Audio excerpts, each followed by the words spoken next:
అమలు చేయాలి, స్వామినాథన్ సిఫారసులు అమలు చేయాలి. భారతదేశంలో ఉన్నటువంటి ప్రజానీకం భావిస్తున్నారని కిసాన్ మోర్చా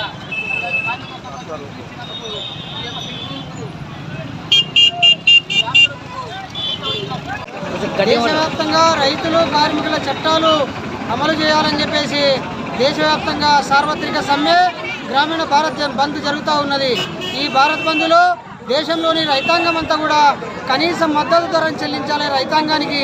అదే రకంగా గతంలో నల్ల చట్టాల వ్యవసాయ రద్దు కొరకు పోరాటం చేసినటువంటి ఢిల్లీలో రైతులకు 750 మంది చనిపోతే వాళ్ళకి నష్టపరిహారం ఇవ్వాలని, అదే రకంగా లఖీంపూర్ కేరీలో కేంద్ర మంత్రి కొడుకు దురాఘాతం చేసి దాదాపు 12 మంది రైతులను చంపినటువంటి కేసుల విషయంలో వాళ్ళిద్దరి మీద కూడా కేసు పెట్టి అరెస్ట్ చేసి వాళ్ళని సస్పెండ్ చేసి డిస్మిస్ చేయాలని చెప్పి డిమాండ్ చేస్తూ ఆ కుటుంబాలకు కూడా నష్టపరిహారం ఇవ్వాలని డిమాండ్ చేస్తూ, అదే రకంగా కార్మికులకు సంబంధించినటువంటి 44 రకాల డాక్టర్ బిఆర్ అంబేద్కర్ రాసిన రాజ్యాంగ హక్కులని, కార్మిక చట్టాలని ఈ నరేంద్ర మోడీ ప్రభుత్వం 4 కోళ్లుగా విభజన చేసింది.